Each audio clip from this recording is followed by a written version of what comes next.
Hi everyone and welcome back to the channel. So one of the questions I get asked all the time is, how do you decide where to travel next, which holiday to go on next? And honestly, choosing the destination can sometimes be harder than planning the trip itself. There are thousands of incredible places around the world to travel, and every time you open social media, someone is posting beautiful photos from a beach somewhere, an amazing city, or a hidden destination that you've never heard of. So it's very easy to get overwhelmed by all the options. So if you're currently trying to decide where your next trip should be, I'm going to walk you through a process that might just help. So there are questions that you should ask yourself before you book anything, because this could help you avoid wasting money and booking trips that just aren't right for you. So the first biggest mistake people make is booking a destination before figuring out exactly what kind of experience they want. So the first question to ask yourself is, why do you want to travel right now? Maybe you've been working non-stop and you're looking for a relaxing escape. Or maybe you're feeling more adventurous and you're looking for something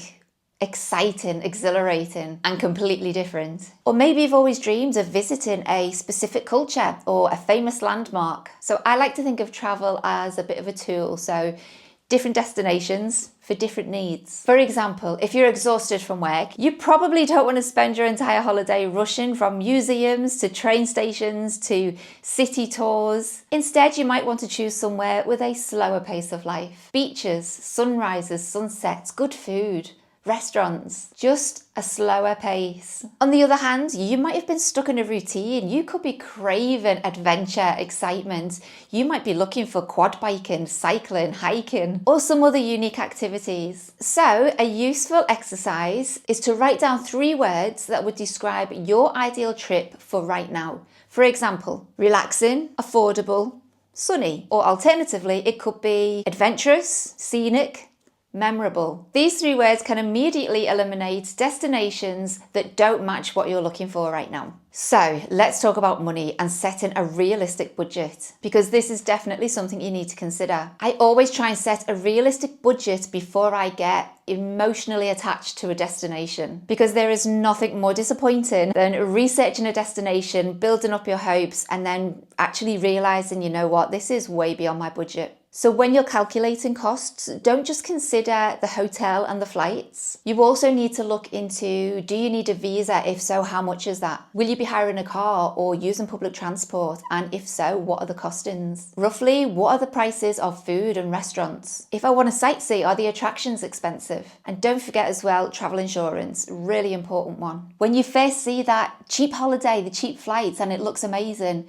it could overall end up costing you so much more if you don't consider these other things. It's also good to compare other destinations that offer similar experiences. So for example, if that destination is out of your budget, just think about what it was from that destination that you actually wanted. What was the experience you wanted? And look at alternative destinations that offer the same thing, but that fits better into your budget, because that place might give you 90% of what you're looking for, but for half the price. Because remember that traveling within your budget is much more enjoyable than stressing about money for the entire trip. So next thing to think about is the travel time. So this is something people often overlook. Sometimes a destination can look absolutely amazing, but it could take 2 flights to get there, a long layover in an airport somewhere, and an entire day of your trip, which is perfectly fine if you're away for several weeks. However, if you're only going for a matter of days or a week, 2 weeks, this could significantly reduce the amount of time that you get to enjoy your trip. So again, ask yourself the questions. How much time do I realistically have for this trip? If you only have a few days, maybe choose somewhere closer. If you have 2 or 3 weeks, great, longer trips could be worth your while, because travel time, it also affects your energy levels. Jet lag can be an absolute killer. Trust me, I know. I was cabin crew for 4 years. I know jet lag is an absolute killer. I felt like I had permanent jet lag for 4 years consistently. But if you're traveling through different time zones especially, then yeah, the jet lag,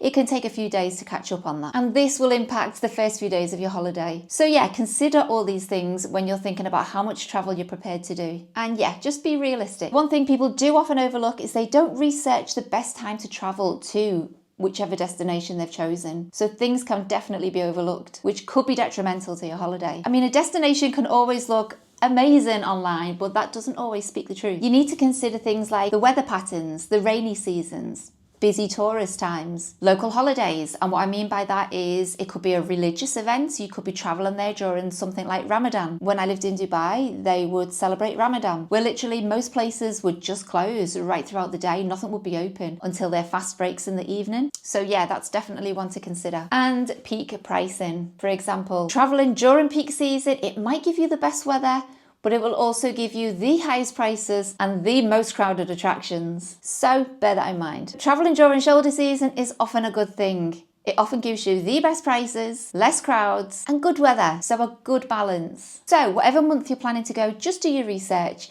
find out what the locals and experienced travellers say about that particular place at that time of year that you're planning your trip. Because sometimes simply one piece of information can completely change your plans. So at this point, you've probably got several destinations that sound appealing, but try not to overwhelm yourself and let's narrow it down. Choose between 3 to 5 and create a simple comparison list. So for each destination, write down the flight costs, hotel costs, the weather, main attractions, are there any cultural holidays or safety issues, and things that you genuinely want to experience. Seeing everything written down side by side for each destination simplifies the process, it gives you more clarity and eliminates a lot of the uncertainty. Sometimes the winner becomes immediately obvious. Or you might notice that there's one destination that just consistently keeps resonating. So then it's time to imagine a typical day at your chosen destination. Now this is probably one of my favorite little tricks to do. So instead of focusing on the most famous attractions or landmarks, just imagine an ordinary day in that chosen destination. What does it look like? What would you have for breakfast? Would you be exploring the cobbled streets, hiking a mountain,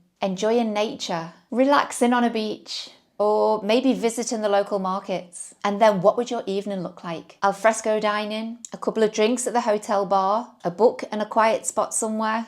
And if a normal day doing a normal thing excites you, then that's usually a good sign, because the destination starts to feel real instead of just looking like images that you see online. So it's always a good idea before making that final decision to maybe watch some travel vlogs or read reviews from real travelers, people that have already been there and done that. And I'm talking about real stories from real people, not the heavily promoted version. I enjoy seeing things like what the actual streets look like, what type of food there is, street food, how much is it costing, their reactions from when they're tasting it. What about the place are the tourists loving? Where do they recommend going? You get to see it yourself firsthand. And you also get to find out what they disliked. And that doesn't necessarily mean that you will dislike it or it's bad, but you can plant a seed and let you research it a little bit more, because it's true, the real experiences often reveal things that the travel brochures don't. So this all helps set real expectations, and it makes it easier to decide if that travel destination matches your travel style. So after all that research and budgeting and planning and looking into everything, there's one final thing that you should do, and that is to trust your instincts. Usually there is one destination that will keep grabbing your attention, and that's usually your instincts telling you that that's the one.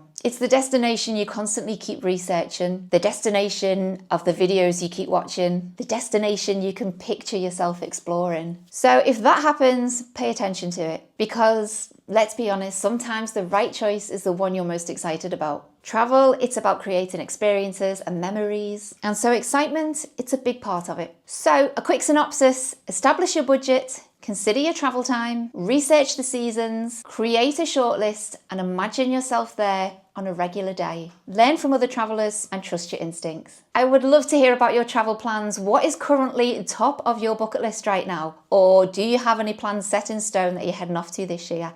Let me know in the comments down below. Thank you so much for being here. I really appreciate all the love and support, and I do see all the likes, the comments, and the hypes for those of you that do. Thank you so much. It's truly, truly appreciated. And if you haven't yet subscribed, please do so. I'm back here every Sunday, 4 p.m.